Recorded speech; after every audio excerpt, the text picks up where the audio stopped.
Да, јас мислам дека евентуалното распишување на референдум по ова прашање би придонело кон понатамошна поделба по етничка основа или заострување понатамошно на меѓуетничките односи кои така не се на некое завидно ниво.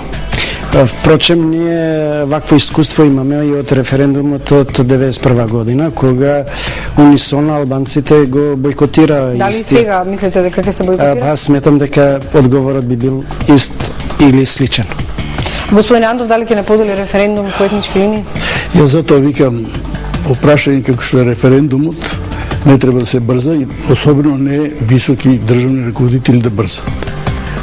Може да направат штети повеќе отколку користи. Избрзаните работи никогаш не се добри и сега треба да се посветат на подготовки упорно и конструктивно и јасно да настапат во преговорите што ќе се водат по предлогот на Немец. Преговори или разговори во резолуцијата 817 вика двете страни да ги отстранат разликите околу нив. Не вика ни разговори ни преговори. Тоа е извориштето. Ако можат да ги отстранат без да разговарат, уште парно. Ако не можат разговарајќи, тоа ги нека преговарат.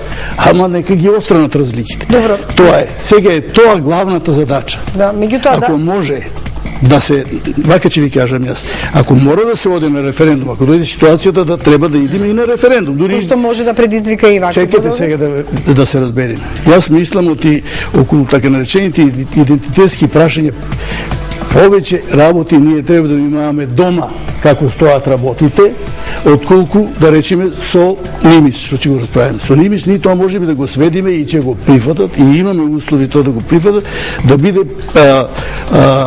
избегнување на монополизација на термините македонски, македонец и така натаму. Ние вечера се задржуваме само значи за нова. Тоа може. Меѓутоа, ве молам, е сигнализирано многу убаво од нашите сограѓани од етничката албанска заедница.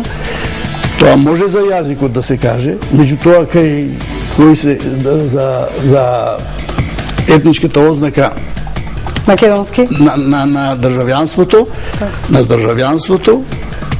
дека има и други размислувања и други барања и така да имајќи ги тие во вид, ние тие работи треба да си ги отстраниме, да се смириме дома, да се разбереме до крај, да си ги расчистиме работи, па после да почнеме да мислиме че има ли референдум или нема. Инаку ако не ги расчистиме, а одиме на референдум, се разбира може да има проблеми. Господин Димовски, одговорност е сепак и на владата, ќе биде подоцна и на собранието и на народот.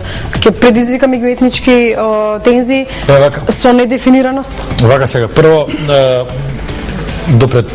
морам да искоментирам кратко до пред 5 дена. Имаме уште 2 минути и фудбалот ќе почне. До пред 5 дена бевме убедувани од страна на опозиционите политичари дека не се разговара за идентитетот. Сега имаме пробив во таа работа, имаме веќе и од политичари и од експерти блиски до опозицијата дека и за тоа се разговара. Второто ваше многу битно прашање. Има два контексти. Прво, многу позитивно влијаат изјавите на албански политичари кои што дадат во насока на поддршка и разбирање на значењето на ова прашање за македонците по потек. Дали ќе предизвика поделеност меѓу етнички линии затоа што имаме уште 2 минути, не имајте. Тоа сакам да го кажам. Наместо да додаваме нафта во огнот, каде што имаме разлика, ние треба да ги потенцираме овие работи, каде што сме еднакви и каде што сме исти.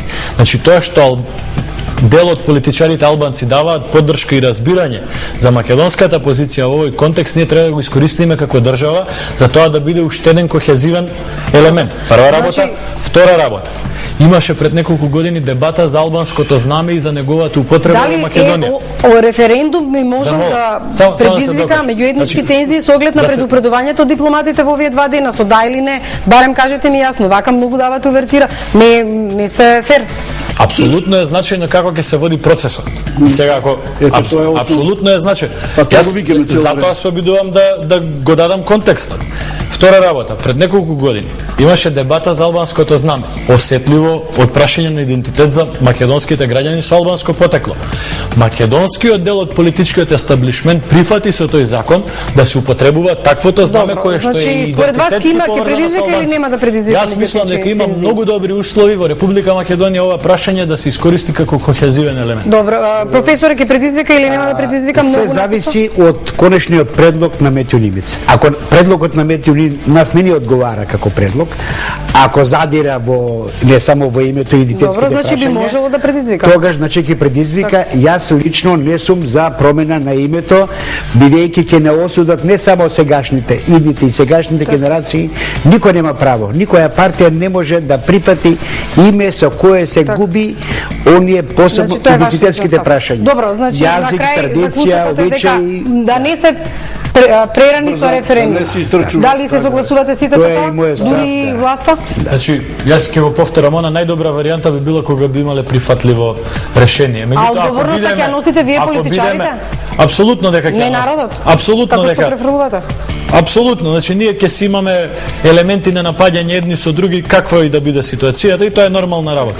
Меѓутоа, ако дојдеме во ситуација да бидеме под притисок на опозиција, на медиуми, на меѓународна заедница. Ве молам, не ги броите непријателите и предводниците. Подобро да бидеме заедно посилни. Вие повеќе да сакате Македонија од нас. Заедно сме посилни, сите ја сакаме ние. Немојте притисок. Господа, јас Немојте на тоа се влечите. Немојте. Разговарате и решавајте. Многу ми е жал што има фудбал и што Интер и Барселона играат и сите очекуваат голови за Пандев да даде. Јас лично најавам за Барселона. Моите гости исто така сакаат да гледаат фудбал и јас им изработив државна стратегија.